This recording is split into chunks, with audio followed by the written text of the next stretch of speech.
It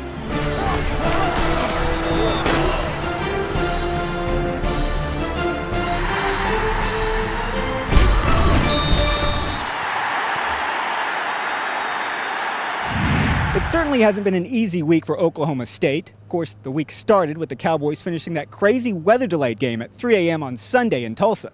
Then, Oklahoma State had to deal with the death of Angela Spencer, the wife of linebackers coach Glenn Spencer. All the while, the Cowboys had to stay focused on their top 10 showdown, and almost certainly the program's final trip to the hostile confines known as Kyle Field. An overcapacity crowd in excess of 87,000 showed up to find out if their 8th-ranked Aggies get the better of the number 7 Cowboys, the first time in 4 years. On a scorching hot afternoon, we would find out if Mike Gundy's crew would wilt under the pressure or meet the challenge and emerge as a serious contender for not only a Big 12, but also a national title. Definitely didn't look like it early. A&M quarterback Ryan Tannehill ran for a 65-yard score only 1 minute into the game, and the Aggies made it 17-3 with this Tannehill to Jeff Fuller pass for a 17-yard touchdown with 10.5 minutes left in the first half. When the first 30 minutes had mercifully ended, OSU trailed 20-3, but after the break, the Cowboys came out with a vengeance. OSU drove 80 yards in 11 plays in only 2.5 minutes, capped the drive with a 13-yard Jeremy Smith run. It was 20-10 A&M. That's 8 straight games Smith has found pay dirt.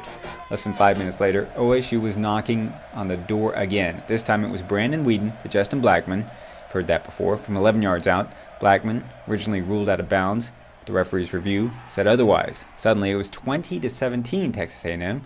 Blackman had 11 catches for 121 yards. 4 minutes later, OSU capitalized off an A&M turnover when Tracy Moore made the beautiful, high-flying catch with a 4-yard touchdown. Believe it or not, OSU is up 24-20.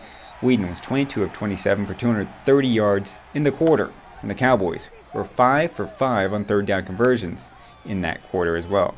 In fact, after the Aggies turned the ball over for the second time in the quarter, the mighty Orange were about to score their 4th touchdown of the quarter when Weeden found Blackman for the 10-yard score. Scratch that. As Blackman prepares to showboat, he drops the ball, bounces out of the end zone for the touchback. Luckily for Blackman, Justin Gilbert has his back. Just 52 seconds later, after that costly fumble, Gilbert picks off Tannehill for the 3rd turnover of the quarter.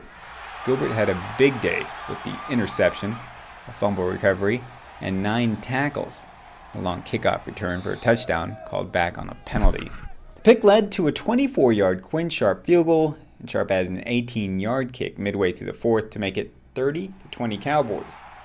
Aggies did finally drive 80 yards in 4 minutes and score on the 4-yard Tannehill to Fuller connection as A&M closed within 3 with under 2.5 minutes remaining. But time ran out on the Aggies when Tannehill's pass was tipped by Broderick Brown and intercepted by James Thomas with only a minute and a half left. Justin Blackman ran out the final 5 seconds of the game by running almost 40 yards backwards and taking a safety to make the final 30-29 OSU in a thriller. For the first time ever, the Cowboys had 3 receivers with at least 10 catches in Blackman, Hubert Anium, and Josh Cooper. Weeden threw a school record 60 times with a record 47 completions and a record 438 yards with no interceptions. The Cowboys have now won 7 straight games on the road. OSU beats the top 10 team for the first time in nearly 3 years. This was a really good win for them. But the way they played in the second half, win or lose, I told them that the way they handled this situation was beautiful. And the win makes it special, but the way they fought back as a group shows a lot about their character and who they are. So I want to start with that. I think it's probably my biggest win. I mean, I think beating them last year was huge, but to come down here in this environment against a really, really good football team, on a big stage and come out and win this football game and win it the way we did. Under the circumstances too, we had a rough week with Angela Spencer, and that kind of hit our team pretty hard. But I think we kind of fought. We had defensive guys really stepped up, and I think the defense played unbelievable in the second half and got turnovers. And anytime you win the turnover battle, you got a chance to win. And on the road, that's huge. And we just came out confident in after half, and we knew it was going to be a fight. We knew we could come back if we played our game and executed the game plan. And that's what we did. We fought hard, and defense really helped us out in the second half, and offense was rolling. You only get momentum if you get stops. We went down and scored, they get a stop. We go down and score, you get another stop. Now all of a sudden it's on. And now everybody's kind of, they were thinking about running out the clock. The crowd's now like, are you kidding me? We were about ready to go have a couple beers, you know? And now you've got it on your side. It's amazing how it happens. It's just amazing how momentum can swing, and it just seemed like everything that you do goes right and everything they do goes wrong. It's just amazing how that happens. So I mean, we couldn't panic. You can't panic. That's one of the first things you can't do is panic. And we just went in and we had faith. We had faith. We knew we could win. We knew we had it in us, and we just had to keep on playing. The game ain't just one half. We did. We were around the football, got some tips, got some picks, and, you know, it was huge. It's a difference maker. You know, you give our offense a short field, and, hey, look out, because they're going to put some points on the board. It shows a lot of character.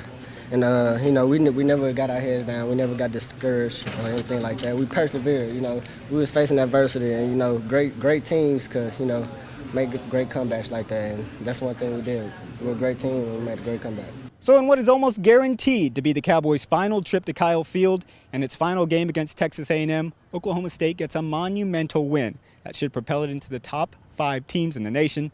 Next up, the Cowboys have a bye before hosting Kansas on October 8th in Stillwater. Reporting from Kyle Field in College Station, Damon Fontenot, News OK Sports.